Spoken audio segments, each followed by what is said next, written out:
Tuxtepec, ciudad y cabecera del municipio de nombre idéntico. Se localiza al noroeste del estado de Oaxaca, en los límites de este y Veracruz, situado en una especie de meandro o herradura de los muchos que forma el río a lo largo de su cauce. Es el arranque de una extensa planicie que resulta de la prolongación de la Sierra de Zongolica y la depresión de la Sierra Juárez, como parte de la Sierra Madre Oriental, conocida como Llanura del Sotavento o simplemente Sotavento. Geográficamente, también se le puede ubicar como el punto nodal donde confluyen las corrientes líquidas que conforman el río Papaloapan, por lo que constituye la parte central de la cuenca del mismo río. El clima dominante es caluroso, con un periodo de altas temperaturas en el periodo verano-otoño, lo cual le proporciona una temperatura media anual de 25 grados centígrados. La riqueza acuífera del lugar le ha valido poseer uno de los suelos más fértiles del estado, condicionado acaso por la salinidad característica del suelo con clima tropical. La flora y la fauna, tan variadas como abundantes, permiten tener una idea acerca de las condiciones vitales imperantes en la llegada de los primeros habitantes de la región. El topónimo, Tuxtepec, de indudable filiación náhuatl, proviene de la expresión Toxtepec, compuesta de las palabras Toxtil, conejo, Tepetl, cerro, y de la terminación C, apócope de co, que significa en, siendo etimológicamente su significado en el cerro del conejo. Es conveniente dejar en claro que la expresión Toxtepec identifica en el mundo prehispánico al lugar de residencia, es decir, al poblado que lleva ese nombre, de donde resulta incorrecto expresar que la palabra Tuxtepec proviene del vocablo Toxtepetl, porque de esta manera nos estaríamos refiriendo exclusivamente a un lugar geográfico y no al asentamiento humano ubicado en el Cerro del Conejo. Así lo entendió acertadamente el paleógrafo español al escribir en la matrícula de tributos la expresión Toxtepec Puo, que significa pueblo. Este topónimo le fue puesto probablemente durante las primeras avanzadas nahuatizantes de la cuenca, hacia el preclásico temprano, ya que se desconoce su nombre primitivo, y en virtud de que la agrupación tribal primigenia tuvo su primer asentamiento en las zonas altas a 2 kilómetros al oeste de la actual ciudad tuxtepecana. De ahí tenemos que el símbolo de Tuxtepec, tal como aparece en el Códice Mendocino, presenta 3 elementos fundamentales de identificación. 1. 2 franjas horizontales, amarilla y roja respectivamente en la base. 2. El cerro, con su característica representación en color verde, y 3 protuberancias en cada flanco. Y 3. El número o advocación que representa la cabeza del perfil de un conejo, con las orejas hacia arriba. Siguiendo a Ulises Valiente, el elemento fundamental de esta representación se encuentra en el glifo Tepetl, cerro. De acuerdo con el pensamiento náhuatl, una enorme serpiente hundía su cuerpo en la tierra, y al entrar y salir, formaba promontorios con su cuerpo. De ahí nacen los cerros. Las cuevas eran las fauces abiertas del gran ofidio. Así, el cuerpo de la serpiente encorvado forma el cerro, y con sus fauces se aferra a la tierra. Al glifo Tepetl se le representa con el color azul turquesa en los bordes, verde medio alrededor del centro y verde oscuro en la parte central. En los laterales se asoman las costillas de la serpiente, representada por 3 volutas o rizos laterales en la parte media del glifo. La cueva, denominada en náhuatl como Ostotl, es a su vez la mítica oquedad de la que salieron los antiguos nahuas, el Chicomostoc, lugar de las 7 cuevas, representado en la historia tolteca chichimeca como una gran matriz de cuyo útero emergen los pasos de los primeros pobladores. La cueva es sitio de habitación del hombre primitivo y es también la entrada a los submundos donde se descansa eternamente. Su representación, como una serpiente que abre las fauces, permite ver la boca delineada en color amarillo y las encías del reptil pintadas en color rojo, colocadas siempre como 2 franjas en ese orden, roja la superior y amarilla la más próxima a la base. En la parte superior está colocada la representación de Toxtil, conejo. Su cabeza está montada a partir del cuello. Es de color café, con pequeñas líneas de color negro, que dan la idea del pelaje. Hacia la unión con el cerro, el color café se va degradando hasta alcanzar el color blanco. La figura está dibujada de perfil, orientada hacia la derecha, y se aprecian 2 dientes protuberantes que sobresalen de su boca. El ojo es un óvalo blanco con un punto negro en el centro, que figura su pupila. Con el tiempo y la llegada de los españoles, la expresión se castellanizó comúnmente como Tuxtepeque o Tustepeque, hasta llamarse como se le conoce en la actualidad. Quien primero dio una interpretación al término náhuatl fue Borunda. Como el hueso también es símbolo de duración, y el conejo, de habitadores de cuevas, y algunos picachos verticales iguales, y vistos a distancia competente, se asemejan a las orejas del conejo, se trató algunas serranías que lo representan de Tuxtepec. Sin embargo, su interpretación es de poco fiar, porque en el mundo prehispánico, el conejo poseía diversas interpretaciones.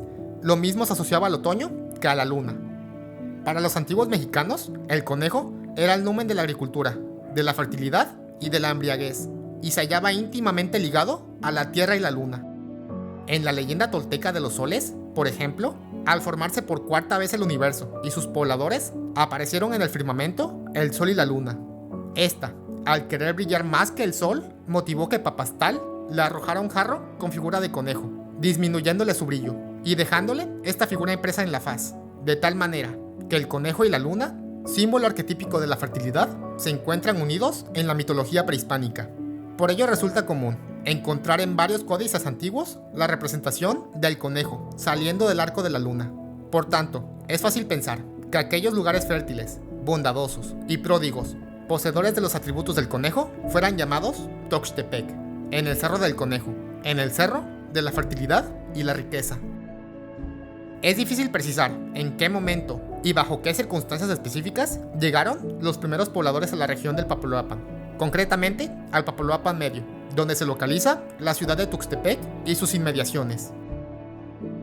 ¿Cuál fue la ruta que tomaron y cuáles los motivos últimos que los trajeron hasta aquí? Podría incluso especularse sobre algunas civilizaciones arcaicas diseminadas en la porción media del país. En la actualidad, reconocemos que la cultura de mayor influencia y significación en el Golfo de México fue la olmeca, cuyas corrientes migratorias fueron extendiéndose por toda la cuenca del Papaloapan, tomando diferentes nombres, lo mismo que hacía el norte y sur del país. Así lo demuestran los restos arqueológicos encontrados en la zona, y ejemplo de ello es la extraordinaria similitud que presentaban los montículos ubicados en terrenos de San Bartolo con la disposición del centro ceremonial de la venta en Tabasco. Sin embargo, sin más elementos de investigación sobre el horizonte arqueológico de la región, es imposible dar una respuesta fehaciente al gran enigma que representan los pueblos primitivos de estos lugares. En la periferia, encontramos hoy dos grupos étnicos importantes con características particulares, pero afines en muchos aspectos. De cualquiera de ellos pudieron desprenderse los primeros pobladores de Tuxtepec. O por qué no, si se quiere, pensar en un eclectismo tribal. La idea más aceptada es que luego de asentarse en la parte baja y avanzar más allá de la zona pantanosa, los olmecas arqueológicos tomaron la designación de popolucas, y bajo esta denominación o alguna otra más primitiva, un grupo de ellos, en tiempo inmemorable, dejaron las llanuras del Sotavento para dirigirse a las montañas, siguiendo los márgenes de los ríos. Esta ruta natural de expansión hacia la Sierra Juárez y la Sierra Mazateca ha sido denominada Ruta Olmeca. Si Tuxtepec no estaba fundado ya, ellos lo fundaron a su paso en la ribera del Papaloapan. Sin lugar a dudas, como muchos pueblos remotos, los habitantes de Tuxtepec buscaron la margen del río para efectuar sus asentamientos. Podemos imaginar las características biogeográficas que encontraron a su llegada: caudalosos ríos y selvas inexpugnables que representaban un reto a la vida misma, pero que escondía en su seno la tierra fértil para sobrevivir. Exóticas aves de plumajes hermosos y animales salvajes confundidos entre las alimañas de los pantanos. Con todo, no era un lugar totalmente hospitalario, pero tampoco era inhóspito. El Papaloapan, a lo largo de su cauce, hacía bramar sus majestuosas aguas, cuando el trueno del temporal derrumbaba los aguaceros con presagios de tormenta. Esta furia ensordecedora del río, que se repetía anualmente, sembrando con su manto de muerte a ambos lados de la ribera, hacía revivir la vida y la vegetación, con renovados bríos entre el légamo, invitando a la esperanza. En general, a todo lo largo de la cuenca, de toda esta vasta región, atravesada por innumerables heridas líquidas, el hombre y el agua se confunden en una simbiosis característica, en una identidad cotidiana y a veces inarrancable, vital para la supervivencia del trópico caluroso.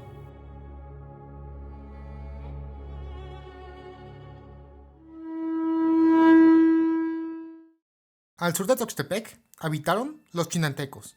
Este grupo, como el mazateco y el popoluca, ocupó la parte noreste del estado de Oaxaca. en la vertiente de la Sierra Madre Oriental, en una zona conocida como la Chinantla, palabra proveniente del aztequismo Chinamitl, significando lugar encerrado, nombre dado originalmente a su principal asentamiento, cercano a Valle Nacional y después utilizado para designar toda la región atravesada por los ríos Chiquito y Catzonos, tributarios del Texechuacán, y los ríos Valle Nacional, Santo Domingo y Usila, que desembocan en el vaso de la presa Cerro de Oro. Esta porción comprende parte de los exdistritos de Tustepec, Choapan, Ixtlán y Cuicatlán. La historia chinanteca es tan oscura como su origen. La tradición local recogida habla de la existencia del rey Quiana o Quina, hombre grande, quien hizo llegar a los chinantecos a esta región, provenientes de un lugar muy lejano detrás de las montañas. Sin embargo, más allá de la mención y de algunos relatos recientes inspirados en su dicho, no hay en los documentos coloniales y posteriores ninguna referencia al supuesto rey chinanteco. Siguiendo la misma fuente, los chinantecos lograron un asentamiento importante cercano a la población actual de Valle Nacional, hacia el 1100 de nuestra era. Tras la muerte del rey, el espacio chinanteco fue dividido en dos señorías con asentamientos en Yolots y Chinantla, llamados Chinantla Pichinche y Gran Chinantla. El desmembramiento debió ocurrir hacia el año 1300 después de Cristo aproximadamente. El grupo más numeroso se radicó en la Gran Chinantla, donde formaron un pueblo floreciente que se erigió como cabecera de las demás congregaciones. Hacia 1435, la Gran Chinantla se divide otra vez, para conformar el señorío de Usila. Bajo esta conformación van a ser conquistados por los mexicas en el año de 1455, y ya como dominio azteca alrededor de 1464. En el siglo XVI, los españoles adoptaron el término Guatinicamanes, aparentemente haciendo referencia al hecho de que varios pueblos chinantecos del este estaban situados en un valle. Durante los albores del dominio español, los chinantecos guatinicamanes sumaban en 1548 18.462 habitantes repartidos en 4 pueblos: Petlapa, Toabela, Lobani y Jocotepec. La economía de los chinantecos, como la de todos los grupos regionales, era eminentemente agrícola, y aunque fieros guerreros de aspecto imponente, que luchaban con enormes lanzas erizadas de filos pedernales, vivieron en relativa paz con las demás poblaciones, lo que les permitió desarrollar una forma de gobierno plutocrática y geróntica. El anciano gozaba de gran respeto y consideración, pasando a determinada edad a formar parte del poder legislativo, y eran de hecho quienes dictaban las leyes civiles y morales. Los vicios se castigaban de diferentes modos: al ebrio, con azotes; al ladrón se le exponía ante la vindicta pública, con el objeto robado; se le hacía cargar y se le paseaba en las calles del pueblo, con un pregón que gritaba la causa y el robo. Así de características eran las leyes chinantecas, dictadas por el Consejo de Ancianos, consejeros del rey. El gobierno del reino descansaba sobre un rey guerrero, cuyo poder era hereditario. Él nombraba a los delegados en los pueblos tributarios, cuyas facultades eran cobrar el tributo y mantener el orden. El culto a los dioses estaba centrado en la deificación de los astros, sol y luna, y algunos fenómenos naturales, así como un culto especial a la muerte, en la que recibieron notable influencia mixteca. Los ritos eran conducidos por sacerdotes encargados del servicio religioso. Ellos oficiaban en las cuevas de las montañas, en los templos públicos y en sus casas. Aun cuando no existen vestigios arquitectónicos de gran escala dentro de la zona chinanteca, algunos sitios con carácter ceremonial y mortuorios ubicados en Ayoxintepec, Valle Nacional, Yolox y Ojitlán fueron explorados a mediados del siglo XX, pudiendo establecerse que los restos arqueológicos de la Chinantla permiten inferir que la zona estuvo habitada desde el Preclásico superior. En 1912, Paul Henning, a instancias de Mariano Espinosa, realizó una exploración arqueológica del Cerro Ceremonial de Pueblo Viejo, en la periferia del área chinanteca. El conjunto consiste básicamente de 3 cuerpos. El primero de ellos, una pirámide escalonada, con orientación este-oeste, y una escalinata de 13 peldaños. El segundo, un recinto rectangular de 22.5 metros por 27.36 metros, circundando por una pared y un pasillo exterior, al cual se sube por 2 escaleras de 9 escalones cada una. El tercer cuerpo lo forman restos de antiguos cubículos o habitaciones. Este sitio fue desmontado y abierto al público en el 2018. por acuerdo de la comunidad de Pueblo Viejo, y puede visitarse en toda su extensión. Cercano a este centro ceremonial, Henning exploró un sepulcro, situado en una cueva, en la que además de cerámica doméstica, recogió algunas valiosas piezas arqueológicas. Las construcciones acusan una marcada influencia mixteca, lo mismo que otras tumbas diseminadas en la región chinanteca. Como ya se mencionó, los chinantecos adoraban a los astros y otros fenómenos físicos. Reconocían la dualidad del ser, espíritu y materia, así como admitían el antagonismo bien-mal, en constante pugna. Creían que el espíritu vital residía en la sangre, que daba vida a la materia. Todavía en los años 50, el antropólogo Villarrojas encontró en sus vecinos, los mazatecos, una fuerte predilección hacia las inyecciones. Esto debido a que éstas iban directamente a la sangre.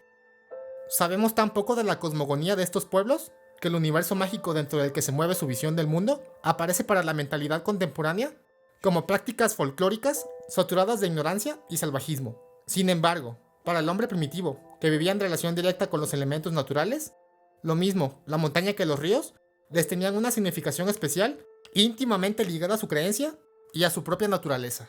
Lo mismo que la divinidad, la filosofía y los actos cotidianos de su transcurrir histórico se encontraban embestidos por una determinación superior.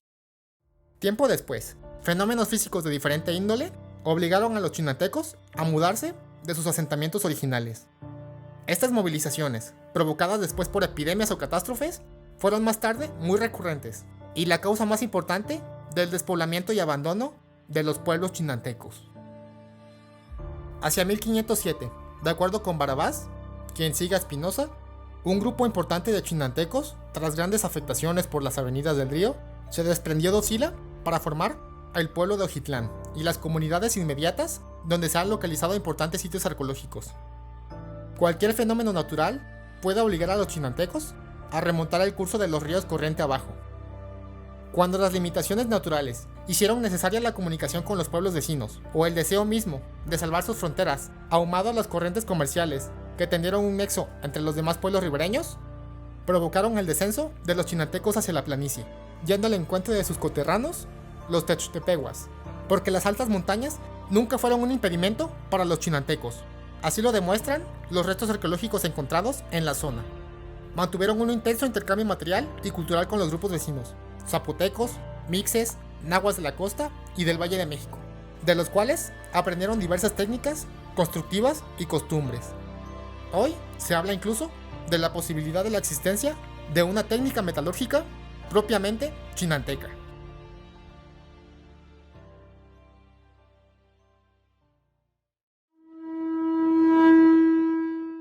El grupo mazateco se situó al poniente de Tuxtepec, en una amplia zona del Alto Papaloapan, comprendida entre los ríos Santo Domingo y Tonto, que remontan dos al oeste. Cruzaban la sierra de Zongolica, llegando hasta Teotitlán y Tehuacán. Según una vieja tradición, los mazatecos creían descender de los árboles, y que en otros remotos tiempos, una generación espontánea de los bosques había propalado a los primeros pobladores de su tribu, pero que cierta clase de troncos corpulentos daban unos gigantes, pero que en épocas remotas habían sido sus eternos rivales. La idea del origen arbóreo de los grupos indígenas no es exclusivo de los mazatecos. Los zapotecos, vecinos de estos, mantenían la misma creencia. Por otro lado, en otros textos, aparecen los gigantes derrotando a los olmecas y calangas, a la llegada de los toltecas. Y como el territorio mazateco pasó a estar bajo dominio tolteca chichimeca mucho tiempo después, el mito anotado por Espinosa, con toda seguridad, proviene de estos últimos. Para el caso concreto de los mazatecos, existen dos versiones sobre su llegada al territorio que hoy ocupan. La primera establece que los nonoalca chichimecas, al abandonar Tula en el año 1117 de nuestra era, después de un enfrentamiento con los toltecas chichimecas, descienden hacia el Valle de Puebla, adentrándose en la zona de Tehuacán para finalmente establecerse en Huautla y Zongolica, donde conformarán el Mazateopan, esa amplia región montañosa donde años después buscarán refugio los negros y cimarrones. La mayor parte de los pueblos de la Mazateca Alta se establecieron en este periodo, y gradualmente se irán asentando en la zona baja. La segunda versión les da el mismo origen que los chinantecos, es decir, olmecas y calangas que se expandieron desde la zona del Papaloapan hacia las montañas, tomando como vía de ascenso al río Tonto y sus afluentes, hasta cruzar la mole montañosa del Cerro Rabón, y asentarse en dos áreas geográficas perfectamente delimitadas, la zona baja, próxima a Tuxtepec, y la zona alta, con salida natural hacia Tehuacán. Según opinión de Melgarejo Vivanco, los olmecas, seguramente, con la denominación Popolucas, fueron los más antiguos pobladores del hoy llamado territorio mazateca, que debió tomar nombre y hacerlo extensivo a los habitantes cuando Mazatlán se convirtió en la capital de la provincia. Y este comienzo puede probarse a partir del horizonte preclásico medio, entre 1200 y el 400 a.C. Hoy, los lingüistas reconocen que el idioma mazateco forma parte del grupo Popoluca de las lenguas otomangues. Utilizando el mismo camino que otros grupos, de acuerdo a una segunda versión, la cultura olmeca se interna en la región hacia el horizonte preclásico medio, época que marca el periodo de máxima expansión cultural olmeca. Exploraciones arqueológicas en los márgenes de los ríos Tonto y Cosamaloapan han puesto al descubierto restos de cerámica, hachas y yugos de procedencia olmeca, que vienen a reemplazar las suposiciones hechas. Sin embargo, las evidencias materiales de asentamientos prehispánicos son menos abundantes en la zona mazateca, o al menos han sido poco estudiadas en comparación a las chinantecas. Son características en la región la utilización de cuevas y cerros para entierros y actos rituales. Como el centro cultural más importante de los mazatecos, se erigió la ciudad de Mazatlán, lugar de residencia de sus señores y sus centros ceremoniales. Los mazatecos tenían costumbres, religión y gobierno semejantes a los chinantecos y popolucas. Vivían de la agricultura, la pesca, la caza y la recolección. Uno de los cultivos más importantes era el algodón, ya que con él elaboraban los prodigiosos huipiles confeccionados en telar de cintura que aún subsiste. Las mujeres utilizaban el huipil a manera de túnica, primorosamente adornado con figuras bordadas de aves, animales, árboles, grecas y figuras simbólicas, un refajo a manera de nagua y fastones en el cabello bien lustrado con aceite de pixtle. Los hombres vestían una manta anudada en el hombro izquierdo, una especie de camisa sin mangas, matztle y calzaderas. En la faena, la mujer cargaba los implementos del trabajo. El hombre tumbaba el monte y sembraba la milpa, encargándose la mujer de la cosecha, ya sea del maíz o del algodón. Creían en la solatría y el nahualismo, con ofrendas de aves y huevos en sus centros ceremoniales. Un gran misticismo guardaba hacia el Cerro Ramón, enorme mole que se levanta hoy en el margen del lago formado por la presa Miguel Alemán. Espinosa encuentra también a la tribu mazateca dividida en dos grandes grupos, el señorío del norte, del cual no da mayores datos, sino las supuestas fechas de los reyes que lo gobernaron, y que establecen un enlace con la llegada de los grupos nahuas de la meseta. De lo que denomina señorío del sur, el más próximo a Tuxtepec señala la existencia primitiva de los siguientes pueblos: Matzapatl, Patahuatl, Sinacantepetl, Cacahuapetl, Ayizcatl, Izuapa, Acolcingo, Tzetzozacualco, Chimalis y Chinacasto. Los mazatecos fueron el grupo que mantuvo la mayor vinculación con grupos asentados en la zona media y baja de la cuenca. De hecho, los límites del territorio mazateco se extendían más allá de la ribera del Tonto, muy adentro en las planicies del actual territorio veracruzano. Desde ahí, mantuvieron un intenso intercambio cultural que se hace evidente hasta nuestros días, en los ritos paganos religiosos a los que son afectos.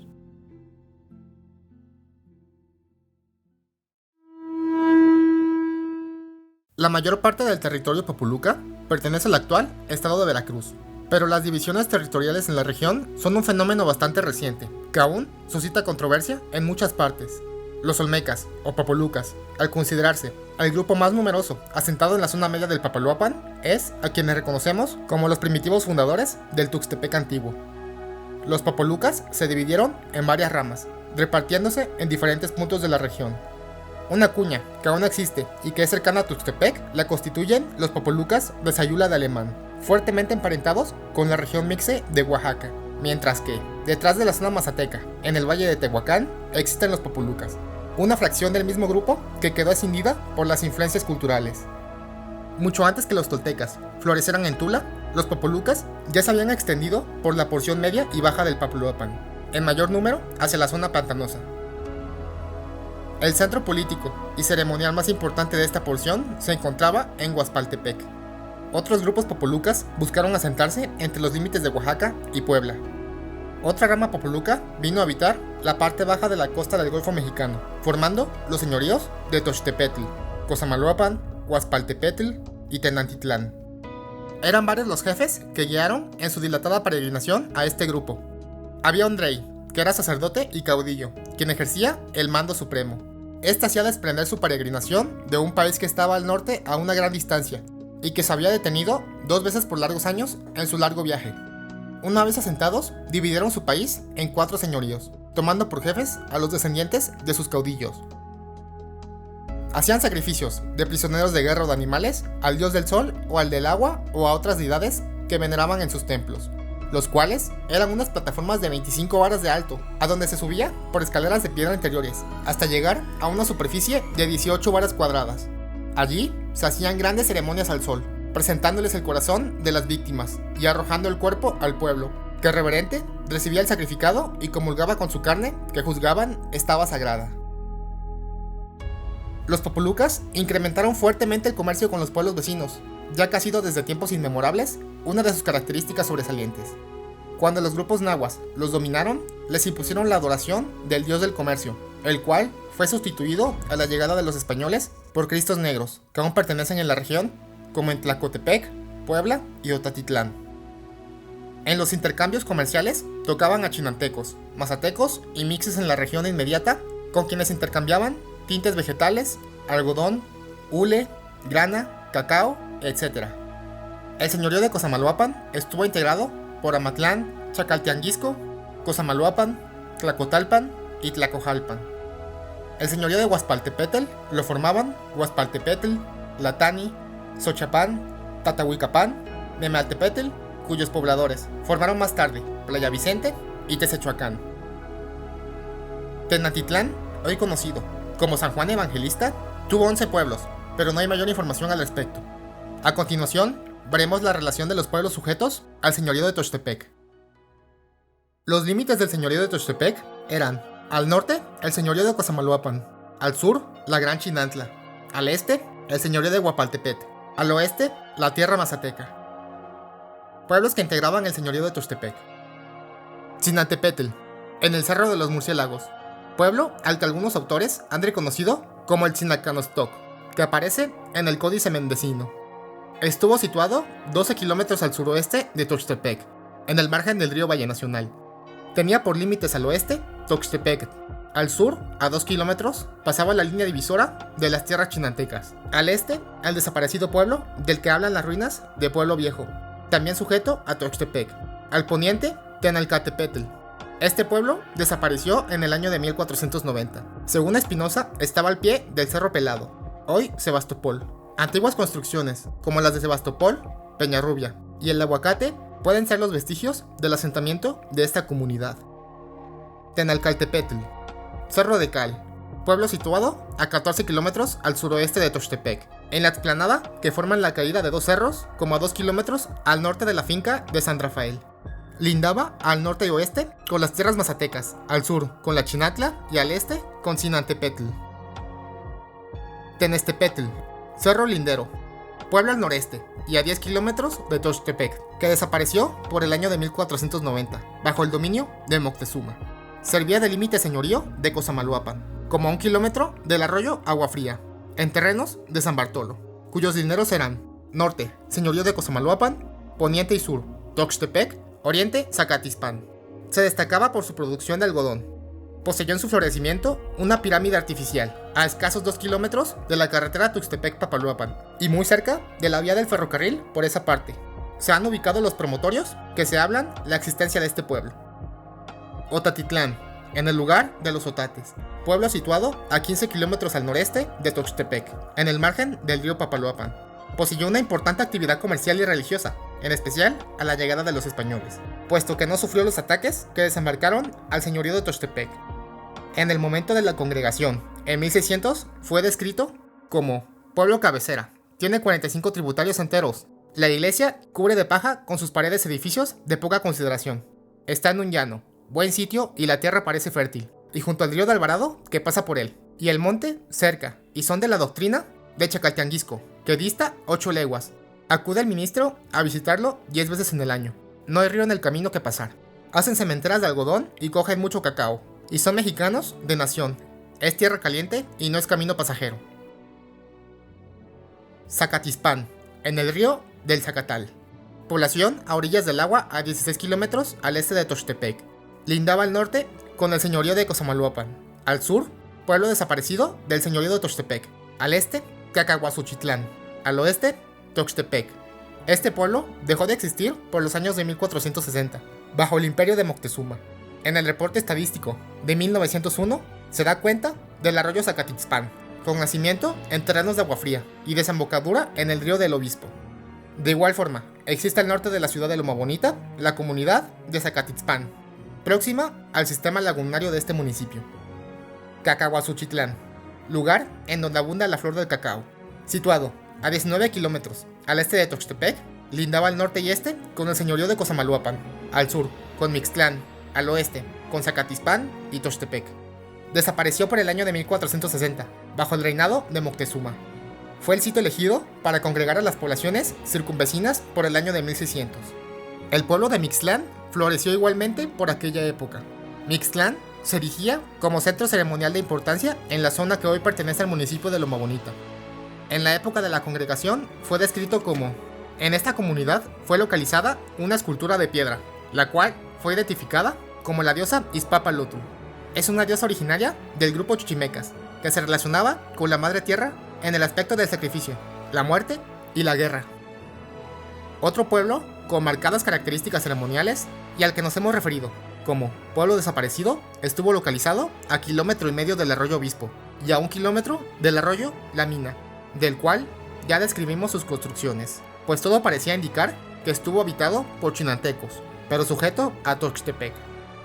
El hecho de que estos pueblos tengan nombre náhuatl se debe principalmente al cambio de denominación que sufrieron las poblaciones al introducirse este idioma como lengua generalizada. Esa era la configuración geográfica y política del territorio tuxtepegua, mientras en el Valle de México, Quetzalcóatl se establecía en la ciudad de Toyán, hacia el 873 de nuestra era. Los toltecas se convirtieron entonces en la civilización más avanzada de la meseta mexicana. 22 años después, Quetzalcóatl abandonaría Tula en el 895, con unos cuantos seguidores, para ir en busca de un lugar llamado Tlapayan, en el Golfo de México, prometiendo regresar algún día. A pesar de la migración de Quetzalcóatl, siguieron viviendo en Tula los noalcas y los toltecas chichimecas, hasta que diversas desavenencias entre ellos los escindieron, iniciando la migración de los nonoalcas hacia el Valle de Puebla. Estas excursiones regionales tuvieron mucho que ver en la naturalización de los pueblos de la cuenca. Los toltecas chichimecas, en tanto, permanecieron en Tula por algunos años más, hasta que por fin se desprendieron de su centro urbano para bajar hacia Puebla. Con ello se inició la expansión del poderío chichimeca, que vendría a poblar la ciudad de Cholula. Hacia el 1168, la llegada de los toltecas chichimecas a Cholula causó graves molestias y la resistencia, casi inmediata, de los pueblos aledaños, hasta que, reforzados con nuevas huestes, el grupo tolteca chichimeca continuó la expansión de la conquista. Para 1175 estaban bajo el yugo chichimeca Aculcingo, Matlatlán y Perote, y hacia el extremo sur la gente chichimeca destruyó a la olteca Chicalangas, habitantes de un lugar llamado Chicalango, al sur del puerto veracruzano. De ahí, los guerreros chichimecas prosiguieron su expansión sojugorosa a través de los pueblos mazatecos.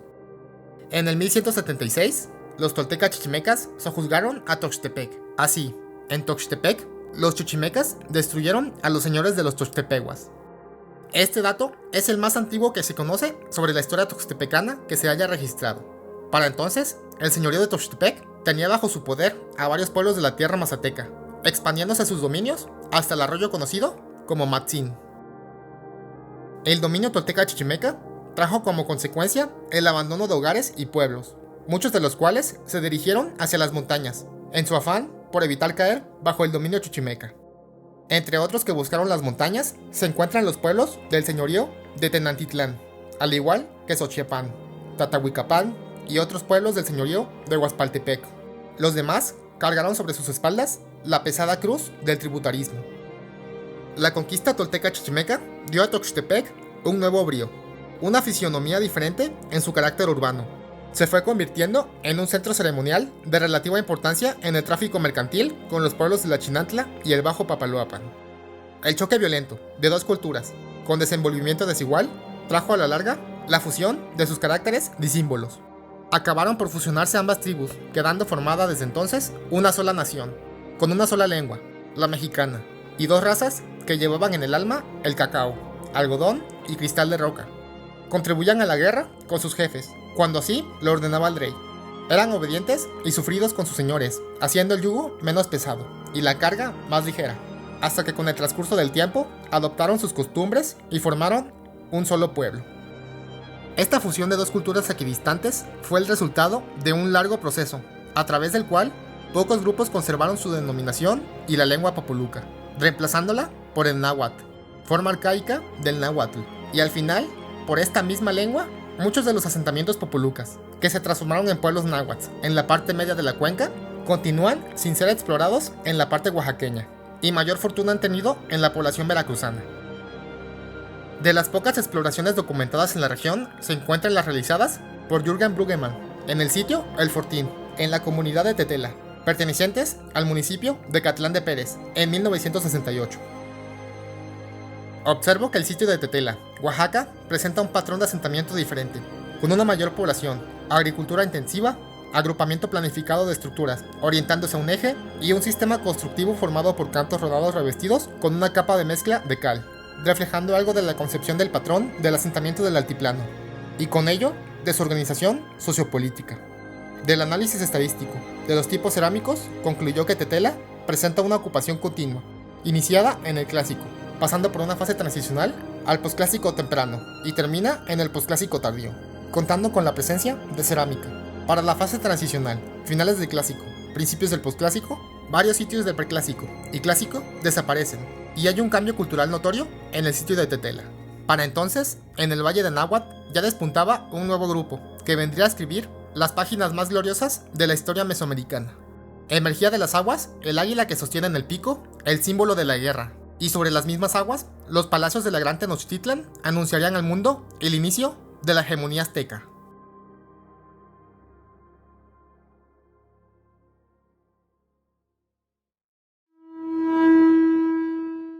Los aztecas o mexicanos, también llamados Tenochcas por Tenoch, nombre que daban a su sacerdote, quien los había guiado desde el mítico Aztlán hasta el Valle de Anáhuac, a donde llegaron en 1324, fue uno de los últimos grupos que se incorporaron a los habitantes del lago y uno de los que mayor esplendor alcanzaron, como los mayas, toltecas, mixtecas, etc. La organización de los aztecas descansaba sobre un basamento eternamente religioso. La religión dominaba todos los aspectos de su vida, desde lo político hasta las actividades manuales, pasando por la guerra, el comercio, los juegos, etc. Los dioses del panteón azteca revelan la complejidad cosmogónica de sus creencias. Entre los principales pueden citarse a Quetzalcóatl, Tlaloc, Huitzilopochtli y Tezcatlipoca. Era costumbre extendida realizar sacrificios humanos, inmolando a sus dioses los corazones palpitantes de los prisioneros y las doncellas.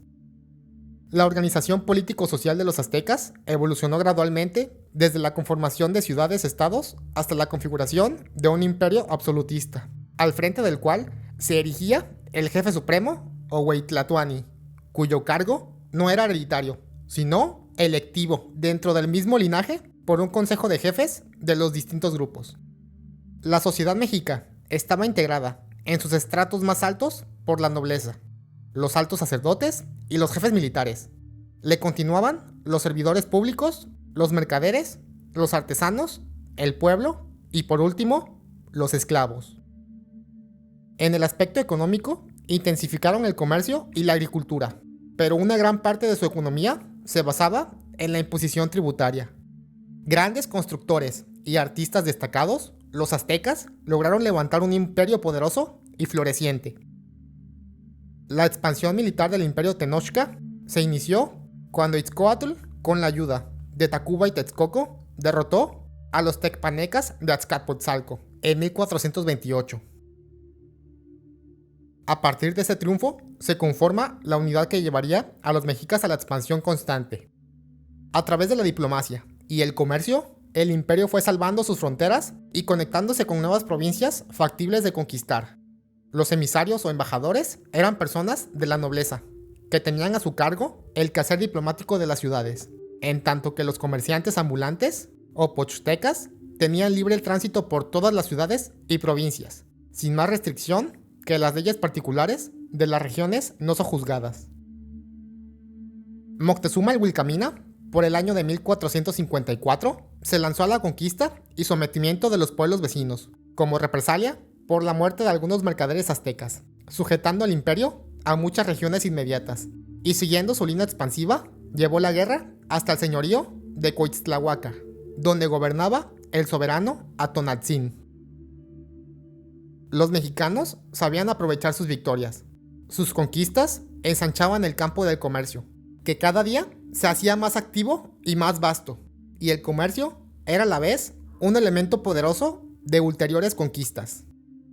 En efecto, los comerciantes no solo establecían la red comercial del imperio, sino que servían además como espías y exploradores de avanzada en regiones libres para futuras conquistas. De ahí que muchos conflictos bélicos de la época fueron suscitados por la muerte o acoso de los mercaderes mexicanos. Fueron estos comerciantes quienes provocaron, entre otras cosas, la guerra de Atonatzin, señor de Coixtlahuaca en la Mixteca Alta. Cuando Moctezuma I gobernaba Tenochtitlan, el imperio azteca llegaba hasta el territorio de Taxiaco, donde residía una importantísima guarnición mexicana.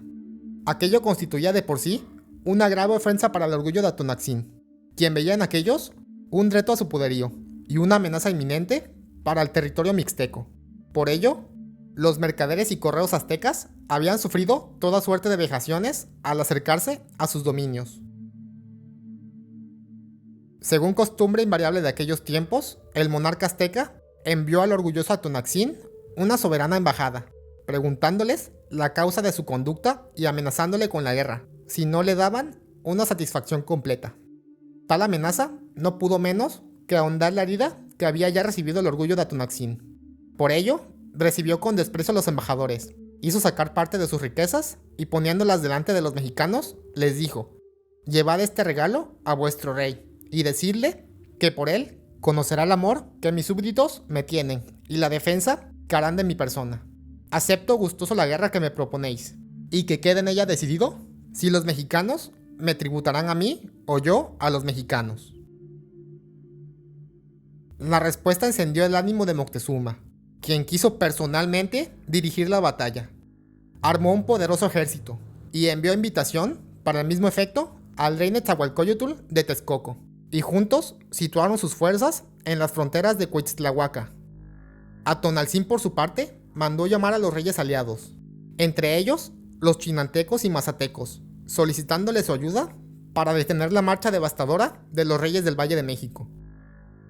Los que no le negaron su valiosa aportación, con la que, llegado el día de la batalla, el ejército aliado infligió tremenda derrota a los mexicanos, tomando prisioneros a centenares de guerreros y arrastrando la guarnición de Tlaxiaco, donde mataron a los encargados de cobrar el tributo e hicieron prisioneros a los guerreros que ahí se encontraban. Sabiendo Atonaltzin que Moctezuma de Netzahualcóyotl buscaría a cualquier precio reponer el honor perdido, buscó ayuda con los tlaxcaltecas y los huetonzincas. Un año después, los tres reyes de la Triple Alianza, México, Texcoco, Tlacopan, junto a otros súbditos que marcharon juntos a la guerra, arribaron con un pertrechado ejército que se enfrentó nuevamente a los Coixtlahuacas, ejército al que no le intimidaron ni la ferocidad de los tlaxcaltecas ni el auxilio de los dioses mixtecos, para arrastrar al infortunado Atonatzin. Prisionero Moctezuma se erigió como señor de la Mixteca Alta en 1455. Pero no paró allí su sed de triunfo. Las huestes aztecas cruzaron la serranía y vinieron a sujetar la Chinantla, imponiéndoles pesados tributos. De la misma forma, pasó Moctezuma su ejército a la porción media del Papaloapan, dominando al señorío de Toxtepec, que dejó bajo custodia Tlatelolca, la que una vez asentada, convirtió a Toxtepec en un centro importantísimo para el mercado con el sur. Hacia la porción pantanosa del Bajo Papaloapan, sujeto a los pueblos que vivían allí, un año más tarde. Al año siguiente que sucedió esta guerra y conquista de Coahuitztlahuacan, salió Moctezuma con los dos reyes de Tezcuco y Tlacupan contra los de Cosamaloapan, y aunque murieron muchos de los mexicanos, quedaron vencedores y hechos tributarios los cosamalotecas. Sin embargo, Existen otras versiones sobre la conquista de la región. Por ejemplo, Fernando de Alba y Tlixóchitl. Escribe que en Netzahualcóyotl, conquistadas estas provincias, que pertenecían al patrimonio del rey de Texcoco, pasó de allí su ejército, costeando el mar del norte hasta otra provincia, que se dice Teoxtepec, que asimismo la ganó y sojuzgó, y en ella, por su mayordomo y cobrador de tributos, puso a Tuyexín. Esta provincia contenía 12 pueblos, asimismo sujetos, y daban de tributo cierta cantidad de amas y criadas para el servicio del palacio. Espinosa plantea que después de la conquista, en la región mazateca, sometió a sus pobladores, dejando un importante destacamento de Teutila al mando del general Teutrile, encargado de recoger el tributo de estos pueblos. En revisión de este texto, con José María Brandomín, el autor oaxaqueño plantea la posibilidad de que el nombre de Teutrile, a pesar de ser mencionado así por los conquistadores, no se trataba de un nombre propio, sino de una denominación genérica de Calpitzque o Tlequitalto de Tehuila. El Calpitzque de Cali, casa, pilli, guardar, y el sufijo qui, agente, era el personaje encargado de recaudar y entregar los tributos o rentas, tanto en servicios como en bienes, y encargarse de bienes y provisiones de toda clase, tanto en territorios amplios como en pueblos específicos. En ese sentido, también se pronuncia Pablo Martínez, al considerar que el personaje no pudo haber sido el mismo que se presentó ante Cortés, ya que para esa fecha tendría al menos 80 años. Bajo la misma idea de Espinosa, Teutrile decidió después asentar los cuarteles de sus 6,000 hombres en Tuxtepec, donde se construyó un castillo o fortaleza de 160 pies de largo. Sus muros eran de cal y piedra traída de lejos. Se componía de 3 cuerpos. El primero base era de 2 metros de altura, el segundo de 3 y el tercero de 1 medio metro, formando la línea una plataforma de 40 pies de largo por 20 de ancho. Yo juzgo que este no fue un castillo, sino un templo azteca, donde la guarnición de 6,000 hombres rendía culto a su dios. Allí hacían los sacrificios de los prisioneros o rebeldes que no querían pagar el tributo, cuyo templo estaba colocado en medio del pueblo, que formaba la guarnición. Tenía 2 celdas que servían al sacerdote, de retiro y penitencia. Como 800 metros al norte se levantaba la pirámide, que era la habitación del caudillo, y al mismo tiempo su cima servía de mirador y estación de señales que se comunicaban con banderas, fuego y señas convenidas con los otros miradores que estaban colocados de 3 en 3 kilómetros. El segundo estuvo colocado cerca del lugar que le dicen el Flamenco, el otro en el punto Toro Bravo, el cuarto a la orilla del ferrocarril al Istmo, después de la estación de Lule.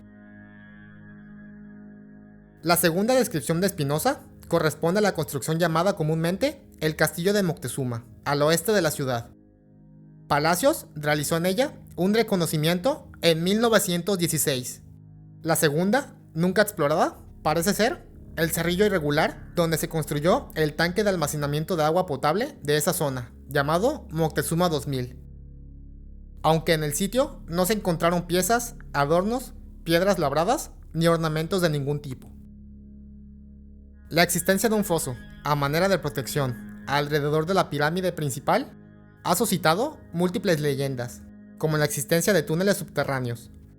Entre los habitantes de la zona que hoy se encuentra densamente poblada, sobre la misma, Robles Castellanos, quien ha ubicado la existencia de otras construcciones en la zona, sugiere.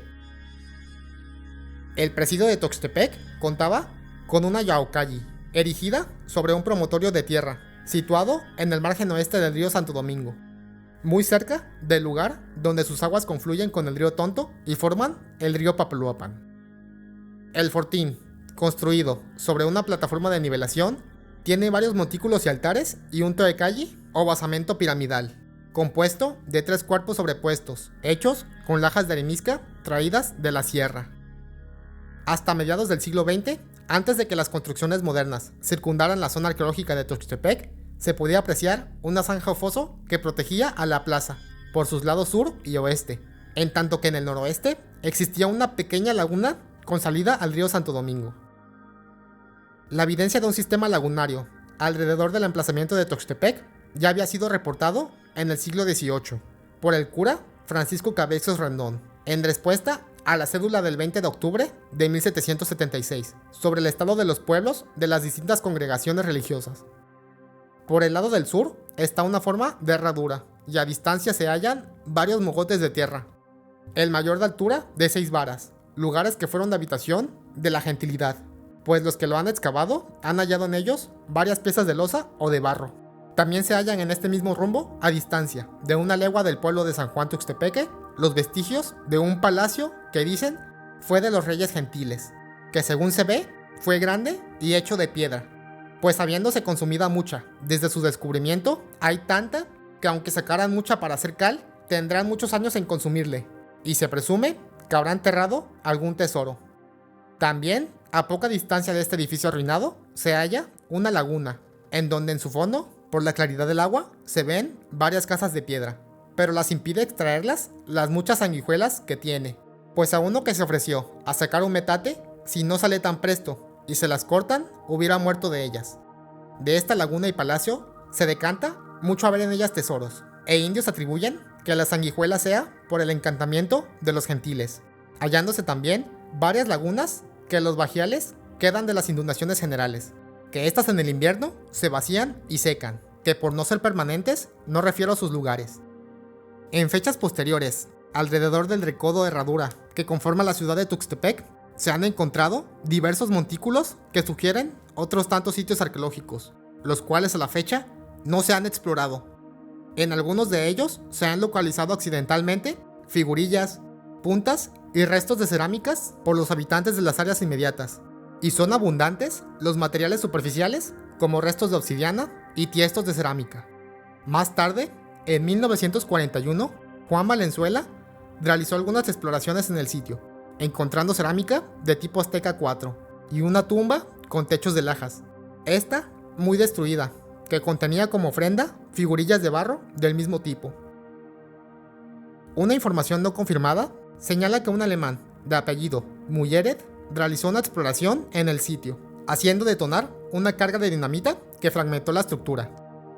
Cabe aquí insistir que la región carece de grandes construcciones, aunque es abundante de promontorios y montículos que servían de adoratorios y puestos de vigilancia en los caminos y en los asentamientos de algunos pueblos.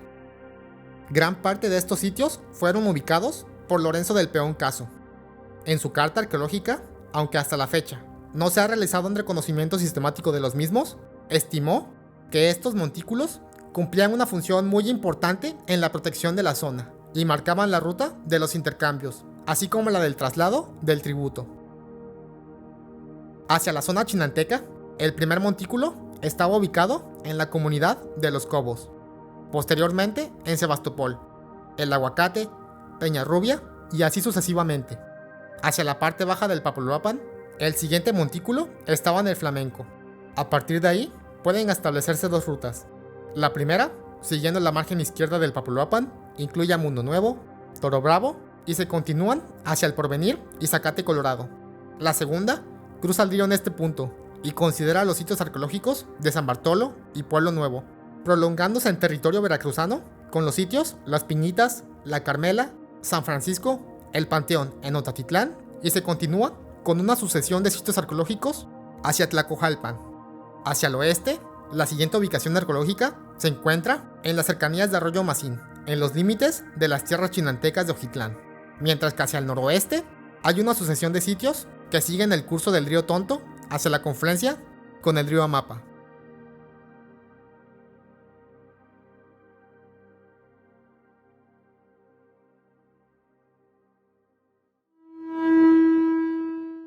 La guarnición Tlatelolca levantó varias construcciones en el castillo y sitios cercanos a Tuxtepec, con la finalidad de salvaguardar tan rica región de cualquier ataque extraño. En el centro poblacional se erigieron dos montículos notables.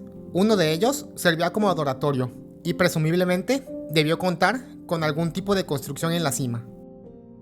Ahí se realizaban ceremonias en honor a Huitzilopochtli y a Yaxcatecutli. El segundo, construido con lajas y piedras rodadas del río, servía como atalaya y recinto del general gobernador de la provincia local. Al construirse como centro ceremonial, militar y comercial, ubicado en el punto más estratégico para servir de enlace con los pueblos de la sierra y las llanuras, pero además en el punto intermedio de las rutas prolongadas que seguían las mercaderías del sureste hacia el Valle de México, Tuxtepec se convirtió rápidamente en sitio de resistencia de mercaderes importantes.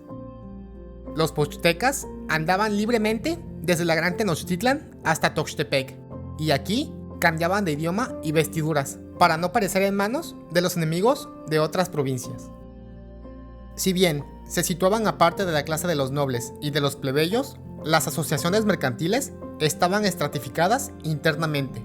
Iban desde los ricos e influyentes comerciantes principales a la gente de rango más bajo. Algunos subgrupos se especializaban en traficar con esclavos, otros en diversas funciones paramilitares o militares. El estado Tenochca apoyaba y defendía sus actividades comerciales en otras tierras. Dentro de Tenochtitlan estaban exentos del servicio laboral público, pero pagaban impuestos con los bienes de su comercio y administraban de manera autónoma sus asuntos legales y de organización. Eran responsables de administrar el gran mercado al aire libre de Tlatelolco y de supervisar las estrategias de mercado en tiempos de guerra. Y aunque no eran nobles, podían enviar a sus hijos a las escuelas de la nobleza, y también podían ostentar artículos de lujo que a los plebeyos no les estaba permitido usar.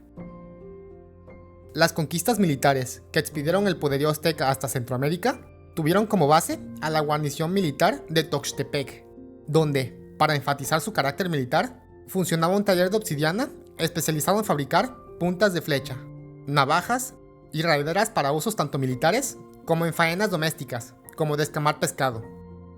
Las evidencias de restos de obsidiana se han encontrado en casi todos los sitios arqueológicos de la zona. Acosta Sáenz considera la posibilidad de que los comerciantes de Tenochtitlan fueran en un principio mercaderes originarios de la costa del Golfo, quienes habían incorporado a la sociedad mexica. De ahí que predominaran en ellos numerosos elementos culturales de estas regiones y la importancia que concedían a Tuxtepec como punto clave para sus tratos y actividades religiosas. Señalemos que Tuxtepec fue sitio de resistencia de grandes mercaderes, quienes llevaban esclavos a Nahuatl y partían en más largas travesías hasta Nahuatl-Ayotitlán. Tuxtepec tuvo gran importancia para las expediciones comerciales desde el centro, y en él se encontraba un templo a Yicatecutli. La figura de Yicatecutli se representaba como un personaje que iba de camino con su báculo, con el rostro decorado en colores blanco y negro. Ostentaba en el cabello 2 borlas de plumas ricas y cargaba orejeras de oro. Iba cubierto con una manta azul tejida de flores y sobre la manta una red negra. En los pies usaba a manera de pulseras unas correas de cuero amarillo adornadas de caracoles y unas calzaderas labradas. Además, portaba una rodela color amarillo con una mancha azul. En las festividades a este dios, los mercaderes realizaban diversas ceremonias que tenían lugar en los caminos o en los lugares por donde solían pernoctar. Allí, el dios era representado por la caña emblemática que cargaban los mercaderes, pero uno de los actos más fastuosos llevados a cabo en su honor era la ceremonia o fiesta a la que después se llamó el rito de Tuxtepec. Sahagún nos ha dejado un relato sucinto de aquel acto, recabado directamente de sus informantes indígenas. El mercader encargado del convite salía desde Tenochtitlan acompañado de tememes, que cargaban en sus espaldas lo que habría de dar a sus invitados. El resto de los mercaderes tlatelolcas, que vivían en 12 pueblos de comerciantes, Tuxtepec, Otatitlán, Jalapa, Chinacanostoc, Soyaltepec, Tecuautlán, Itzcatlán, Ojitlán, Poctlán, Chiltepec, Tlacoapan y Quecholan, al llegar al pueblo de Tuxtepec, primero visitaban al dios Yacatecutli, barría su templo y echaba partes delante de la imagen. Lo atraviaba con nuevos ornamentos y colocaba ante él un manojo de báculos de mercaderes, tantos como el número de esclavos a sacrificar. Si colocaba 2 báculos, era señal de que se sacrificarían a 2 esclavos, un hombre y una mujer. Si 4, 2 hombres y 2 mujeres. Los esclavos eran comprados aquí mismo, ya que Tuxtepec era uno de los pocos lugares en los que existía tráfico de esclavos. Sobre un petate extendían pliegos de papel de amate, cortados con figuras de mariposas moteadas con hule. Asimismo, los báculos eran adornados con papel y compuestos con mantas flocadas de plumas preciosas y maxtles de cabos largos, al que representaban al hombre, y en aguas y huipiles al de la mujer. Con ello, toda la comunidad sabía el carácter ritual y preciosista que tendría la ceremonia. Hecho lo anterior, el mercader visitaba a sus colegas del pueblo y mandaba a preparar comidas y bebidas para después llamar a los comerciantes ricos de los otros pueblos. Hecho lo anterior, todos llegaban a la medianoche a la casa previamente elegida. Al llegar, se aseaban las manos y acto seguido comían todos. Acabada la comida, nuevamente se lavaban las manos y la boca para tomar la bebida ritual preparada con cacao. A todos se les regalaba cañas de humo, mantas, flores y otras cosas. A continuación, el organizador pasaba al patio de la casa para realizar un sacrificio simbólico, ofreciendo enseguida incienso a las 4 partes del universo. Al terminar, se colocaba frente a sus invitados y pedía a quien supiera hablar bien que hablase por él, y este decía: aquí estáis todos juntos, los señores y los principales de los mercaderes. Habéis tomado trabajo y fatiga en venir a este lugar, siendo las personas que sois.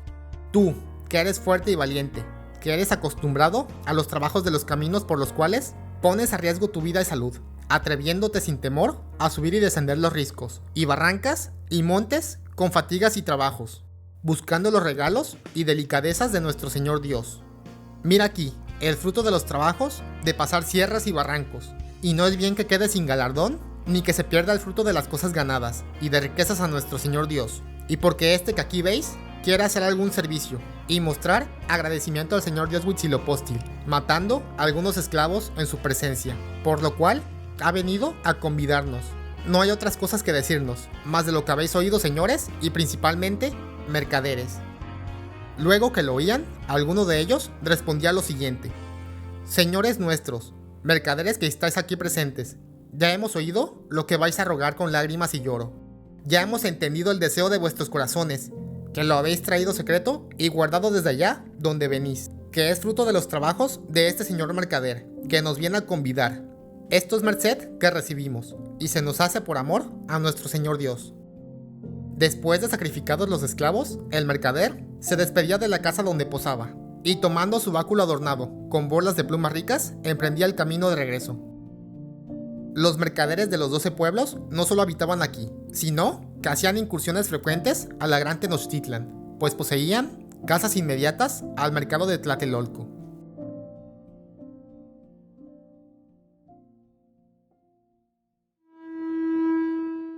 Un acto esencial en los pueblos conquistados era cobrar el tributo, por lo que se establecieron calpitzques encargados de la recaudación del tributo y de la supervisión de la conducta de los sometidos. Las guarniciones particulares en los pueblos estaban repartidas por zonas, y cada pueblo pagaba de acuerdo con lo que producía. Sin embargo, para algunos pueblos, la tributación les resultaba de tal manera onerosa que muchos fueron despoblándose en su búsqueda por evadir la imposición. La comisión que recogía el tributo, señala Espinosa, se componía por un grupo de 100 hombres de escolta que protegían a los recaudadores que en cada pueblo pasaban a recibir los tributos. Aquel que por una u otra circunstancia no podía o no quería pagar el tributo, se le vendía como esclavo para que, con su libertad, cubriera lo que no había podido pagar con su trabajo. Todo lo que recaudaban lo llevaban al cuartel de la guarnición de la provincia. La guarnición de Tuxtepec cobraba en la Gran Chinantla y los pueblos popolucas. Por supuesto, no todo el tributo recaudado se remitía al centro del imperio. Por ejemplo, en las relaciones existentes no aparece que Tuxtepec tributara maíz, ni ofrecía trabajo subordinado a la metrópoli, por lo que es claro que existían dos esquemas de tributación: aquel que iba dirigido a enriquecer al imperio y el que se administraba para el sometimiento de los caciques locales. Existen fundamentalmente 3 fuentes para conocer la riqueza regional a través de los tributos. La primera de ellas, Espinosa, según el cual los tributos que tenían asegurados los mazatecos eran de 500 ropas de algodón, 4,000 manojos de ricas plumas de guacamaya, 200 sacos de cacao, 5 pieles de tigre y 100 pájaros de determinadas especies.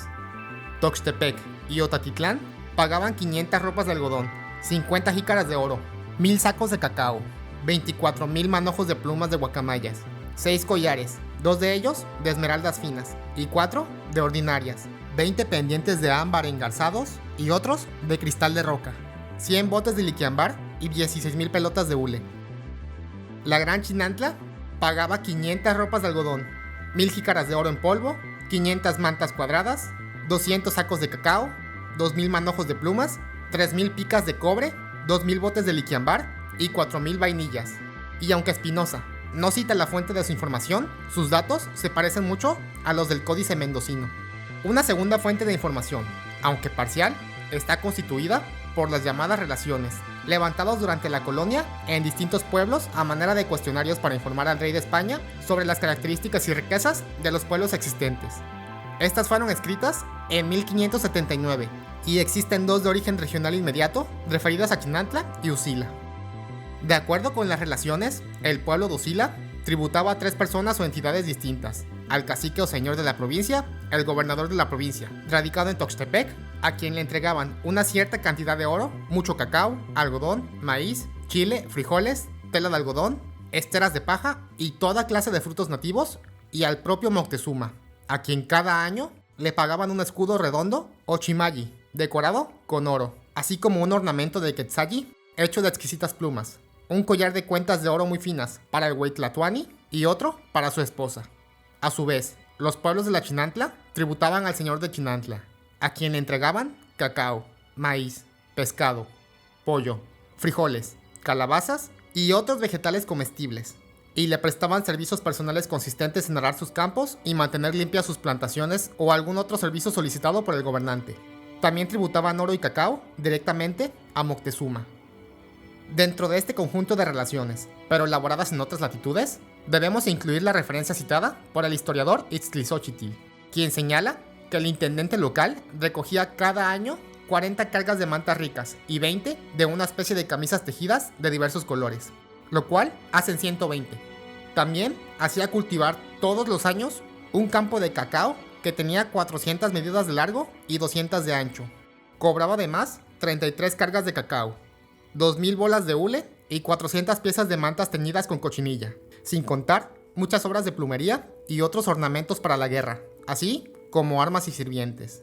Pero la fuente más importante de las 3 la constituye el Códice Mendocino, fuente primaria de información al respecto, donde aparece consignado para el distrito controlado por Tuxtepec los siguientes tributos: cada 6 meses, 1600 mantas finas para señores y caciques, 800 cargas de mantas listadas de colorado y blanco, y 400 cargas de huipiles y enaguas.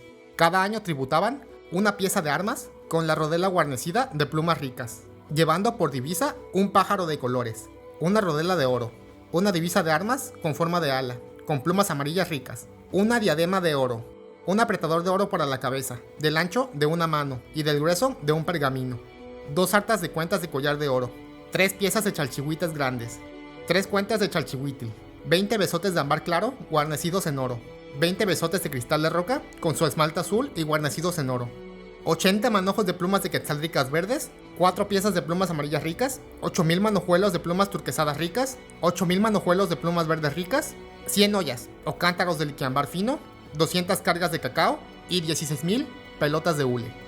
En la nómina de tributos del Códice Mendocino aparecen como pueblos tributarios del distrito de Tuxtepec, Tuxtepec, Sayaco, Otatitlán, Cosamaloapan, Mixtlán, Teopantepec, Michatlán, Teotitlán, Chicaltepec, Ojitlán, Chinacastoc, Tototepec, Chinantlán, Ayoxintepec, Cuescomatitlán, Poctlán, Teteutlán, Itzmatatlán, Tostlán, Yautlán y Tlacotalpan. La relación de Tacuba, en tanto, menciona Tuxtepec, Oxitlán, Poctlán, Iztlán, Cuauhcuetzpaltepec, Icpactepec, Ayoxintepec, Cuescomatitlán, Tlacuautlan, Micaustoc, Atiepac, Cihuacanostoc, Tecpan, Zacualco, Ixcatlán, Tzalapan y Chiltepec como pueblos tributarios del distrito de Tuxtepec. Motonilia señala como pueblos tributarios de Texcoco a los 12 mercaderes ya citados: Tecinanotoc, Soyatepec, Tecautlán, Ixtlán, Oxitlán, Poctlán, Chiltepec, Tlacopan, Quechoyán, Tuxtepec, Otlatetlán y Chalapan, todos ellos dependientes de Tacuba. Pero eso no es todo. La provincia de Tuxtepec aparece relacionada como tributaria de los 3 grandes imperios que integraban la Triple Alianza, y se ha dicho que en este punto existían representantes de cada uno de ellos para asegurar el control militar y la recaudación tributaria. La pesada carga de los tributos fue llenando de resentimiento los corazones de los pueblos sometidos. El odio y la resignación fueron llenando los vacíos de libertad abiertos allí donde el poder y las armas sojuzgaban, arrancándoles el fruto de su trabajo. La dominación mexicana no fue, ni con mucho, un periodo de tranquilidad para la guarnición de Tuxtepec. Cualquier favorable oportunidad, o descuido de la federación, o sedición bien organizada, era suficiente para la rebelión y el amotinamiento, como aquella registrada en 1467, cuando las provincias de Cotaxtlán, Cosamaloapan y Tuxtepec, empujadas por el rencor a los tenochcas, asaltaron las guarniciones, incendiaron las casas, robaron las pertenencias y mataron a muchos. Los que escaparon dieron aviso al rey Daxayacatl, jefe en turno de los aztecas, quien, enterado de la rebelión, organizó la expedición punitiva al frente de sus ejércitos, secundado por las provincias que le eran adictas. Las armas mexicanas arrasaron a su paso las provincias sublevadas, se les intensificó el tributo y se devastó Tuxtepec, reforzando a la guarnición destacada, y se llevó consigo un numeroso grupo de prisioneros que sacrificaron en holocausto a sus dioses. La historia de la región fue la historia de la sangre y el fuego, del rencor adormecido y el esfuerzo infructuoso por despojarse del yugo de la conquista, aunque algunos intentos tuvieron feliz término, como es el caso de la Gran Chinantla y Mazatlán, quienes, obligados por los excesos de los recaudadores y los guardadores del orden, se levantaron en armas contra los mexicas, destrozando y saqueando las guarniciones locales. Teutile lanzó contra ellos la fuerza de sus ejércitos para castigar a los rebeldes, mas no pudo someter de nueva cuenta a los chinantecos. Desde entonces, la Chinantla se desprendió del yugo azteca, manteniendo una lucha permanente contra la guarnición de Tuxtepec. Esta situación de hostilidades frecuentes sería más tarde capitalizada por los españoles. Cada vez que la ocasión lo permitía, se levantaba el clamor de los oprimidos, empuñando las armas contra la guarnición de Tuxtepec, que sufría los embates de un pueblo deseoso de libertad. Pero en la costa del Golfo se recortaban sobre el mar las naves españolas, que anunciaban, según leyendas antiguas, el retorno del mítico Quetzalcóatl. La conquista española traería para Tuxtepec la destrucción más grande de toda su historia.